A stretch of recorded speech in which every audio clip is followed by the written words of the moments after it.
네, 이제는 종목에 대해서 구체적으로 파보는 시간입니다. 보고보고 리포트 시간인데요. 오늘 함께해 주실 분 모시겠습니다. 저희 오늘 한국투자증권 서초중앙PB센터 길건우 FC와 함께합니다. 어서 오세요. 안녕하십니까.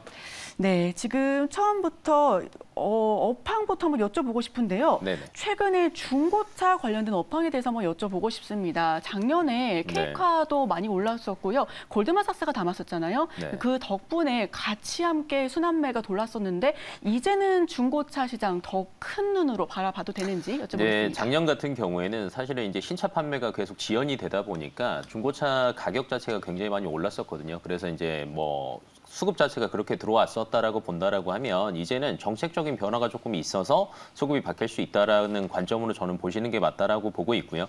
뭐 크게 보면은 이제 원래 중고차 자체가 생계형 적합 업종이라 그래서 대기업은 이제 진출 자체가 안 되는 업종이었었거든요. 그런데 중기부에서 이제 3월 17일 날 중고차 판매업을 이 생계형 적합 업종에서 미지정을 최종 결정을 했습니다. 그러다 보니까 대기업도 이제 중고차 시장에 진출을 가능해졌다라는 게 저는 이제 본격적으로 이제 지금부터 시장이 개화가 되지 않을까라고 생각을 하고 있고요. 그러다 보니까 이제 완성차 업체들도 이제 뭔가 준비를 꾸준히 하고 있거든요. 특히 이제 현대차 같은 경우에는 17일 날 결과가 나오기 전부터 3월 7일 날 중고차 사업 진출하겠다라고 계획을 이제 발표하기도 했고요.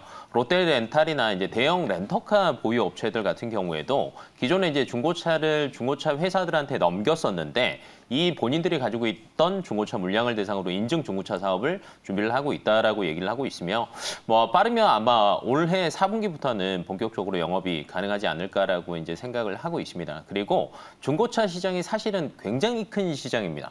뭐 이제 국내 소비자 주요 지출 항목들이 있는데 이 중고차 시장 자체가 어느 정도 되는지 혹시 알고 계세요? 등수로 따지면? 지금 그렇게 딱 여쭤보시면 바로 대답을 못할 것 같아요. 네, 그러니까 1위가 신차고요. 2위가 중고차, 3위가 가전, 4위가 화장품, 5위가 의약품이에요. 그러니까 순위 자체도 굉장히 높은데 신차가 한 58조 정도의 시장이고요. 중고차가 39조 정도 시장입니다. 근데 이제 저희가 흔히 얘기하는 고가 가전이나 화장품들 얘기해봤자 이게 29조, 28조 정도밖에 안 되거든요. 근데 중고차는 중복거래도 있으니까 중복거래 제외하더라도 거의 뭐 가전이랑 화장품 그 소비 규모랑 거의 비슷하다라고 보시면 될 것 같아요. 그리고 이거 중고차 시장 자체가 사실은 판매 마진도 굉장히 높고요. 뭐 이 안에 굉장히 많은 부가 서비스들이 있습니다. 뭐 AS, 할부, 금융, 품질 보증 서비스 여러 가지가 있다 보니까 수익성 자체가 굉장히 좋아질 수밖에 없는 상황이다라고 보시면 될 것 같아요. 네, 그렇게 지금 근데 하나 더 궁금한 점이 있습니다. 네. 전기차가 보급이 되고 있어요. 네, 맞습니다. 중고차 시장에서도요. 네. 그런데 이게 진입 장벽 자체가 어떻게 될지 저는 잘 모르겠거든요. 전기차 때문에 기존의 중고차 업체들 같은 경우에는 진입 장벽이 조금 높아졌다라고 보시면 될 것 같아요. 이제 최근 들어서 이제 대부분 전기차 라인업을 확대를 하고 있고 뭐 25년부터는 아예 내연 기관을 안 하겠다라고 하는 완성차 업체들도 굉장히 많이 나오고 있잖아요. 그러다 보면 중고차 시장에서도 전기차 물량 자체가 굉장히 많이 늘어나고 있는데 여기에 이제 사실은 정비 문제, 상품성 평가 능력 이런 것들이 이제 부가적으로 필요한데 기존 업체들 같은 경우는 이게 조금 떨어진다라고 생각을 하시면 될 것 같고요. 특히 이제 현대차 같은 경우에는 트레이드인이라고 해서 기존의 중고차를 받고요. 새로운 거를 내주다 보니까 이 안에서 이제 회수된 배터리를 재활용한다든지 이 또 재활용된 배터리를 신형 배터리로 바꿔서 렌탈하는 방식으로 충분히 수익성을 낼 수 있는 구조고요.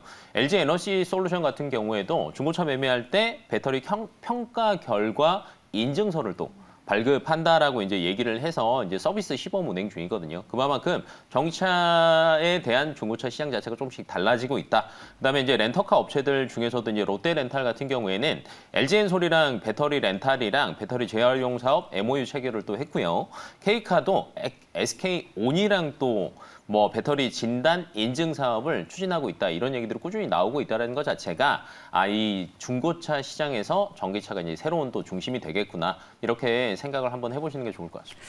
그런데 지금 말씀해주신 부분 가운데 종목을 굉장히 여러 가지를 나열해 주셨습니다. 그렇죠. 네, 그 중에 가장 수혜를 크게 볼 종목을 한번 여쭤보고 싶은데요. 네, 뭐 이제 완성차 업체 중에 이제 현대차도 있지만 저는 이제 현대차 같은 경우는 분명히 초반에는 굉장히 점유율을 많이 올릴 것 같지는 않아요. 그러다 보면 렌터카 렌터카 업체들이 직접적으로는 수혜를 볼 것 같은데 저는 이제 그중에서도 롯데렌탈 같은 경우가 가장 큰 수혜를 보지 않을까라고 예상을 하고 있습니다.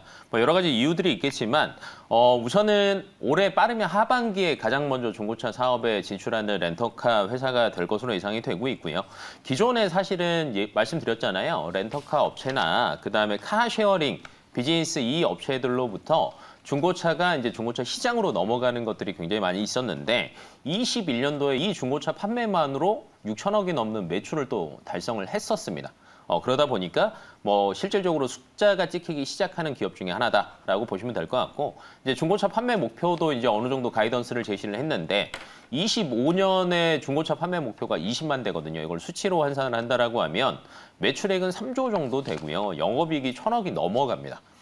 그리고 밑에 이제 자회사 중에 그린카라고 또 있고요. 이제 소카 지분도 어느 정도 취득을 했거든요. 그러다 보니까 본인들이 가지고 있는 렌탈에 대한 중고차도 있지만 카 쉐어링에 대한 중고차도 분명히 물량을 확보할 수 있거든요. 그러다 보면 시장 점유율을 확보하는 데 있어서는 굉장히 유리한 고지에 있다라고 보시면 될 것 같고 1분기 실적이 이제 좀 있으면 발표될 것 같은데 매출이 한 6,500억, 영업이익이 한 710억 정도 할 것으로 이제 예상을 하고 있는데 710억 정도가 작년 기준으로 같은 분기 대비 기준으로 하면 44% 정도가 올라간 수치라고 보시면 될 것 같아요.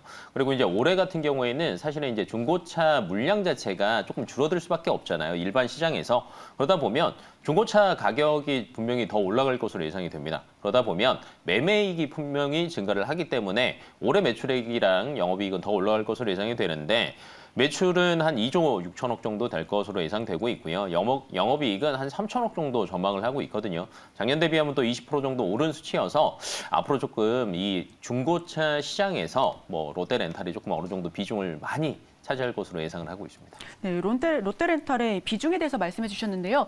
지난번에 ESG 채권에 관련해서도 기사가 났습니다. 포스코케미칼과 함께 또 수혜를 볼 수 있는 종목이 롯데렌탈이다라고 또 이제 꼽았었는데 그럼 ESG 채권 이슈로 한창인 지금 이런 부분에 관련해서도 수혜를 볼 수 있을까요? 그 단기적인 이슈보다는 지금 롯데렌탈 같은 경우가 조금 사업 자체를 조금 크게 보고 있는 것 같아요. 앞에서 이제 저희가 전기차도 얘기를 했었잖아요. 분명히 이제 이 전기차 내에서도 이제 중고차 시장이 전기차가 어느 정도 한 축을 담당할 건데 기업이 어느 정도 조금씩 더 커지다 보면 이 내에서도 ESG라는 게 꾸준히 나올 수밖에 없거든요. 그러다 보니까 여러 가지 사업 방식 자체를 조금 다각화하는 시기라고 보시면 될 것 같아요. 그래서 굳이 이거 직접적인 영향보다는 앞으로 조금 탄탄하게 갇혀가고 있구나. 그래서 중장기적으로 보셔도 되지 않을까라고 예상을 하고 있습니다. 네, 중장기적으로 봐도 무방하다라고 말씀을 해주셨습니다. 한 20%가 전년 대비해서 상승했다라고 또 말씀을 해주셨는데 보통 그럼 기관들이 많이 담잖아요. 실적이 괜찮으면. 그럼 중장기적으로 앞으로 계속해서 모아갈 수 있다. 저는 이제 기관들도 많이 담을 것 같지만 어느 정도 이제 외국인들이 사실은 지금 우리 시장에 들어오는 게 쉽지는 않잖아요. 근데 이게 어느 정도 풀리다 보면 앞에서는 이제 제가 중고차 시장 자체가 굉장히 캐파가 크다라고 했잖아요. 그러다 보면 분명히 외국인 수급들도 분명히 쏠릴 수 있는 여러 가지 뭐 장점들, 메리트들을 충분히 가지고 있다라고 보고 있어서 수급적인 영향도 저는 굉장히 좋을 것으로 예상합니다. 네, 그럼 마지막으로 저희 가격 전략까지 한번 들어보도록 하겠습니다. 가격 전략 공개해 주세요. 가격 전략은 제가 볼 때는 이제 전고점은 충분히 이상은 노리실 수 있을 것 같아요. 이제 빠르면 4분기 때부터 이제 영업을 시작하지 않을까라고 예상을 했잖아요. 아마 이제 1분기 실적, 2분기 실적 어느 정도 발표되더라도 이제 주가가 조금 탄력을 받을 수 있을 것 같아서 전고점 돌파하는 한 5만 3천 원 정도 목표가는 한번 제시해 보고요. 반대로 이제 손절선 라인은 최근 들어서 계속 우상향을 그리고는 있지만 조금 짧게 잡으시는 게 좋을 것 같아요. 한 4만 4천 원 정도로 대응하시면 좋을 것 같습니다. 네, 대응 방안까지 말씀해 주셨습니다. 목표가는요 5만 3천 원, 손절가는 4만 4천 원 선에서 제시를 해주셨습니다. 지금까지 한국투자증권 서초중앙 PB센터 길건우 FC와 함께했습니다. 오늘 말씀 고맙습니다.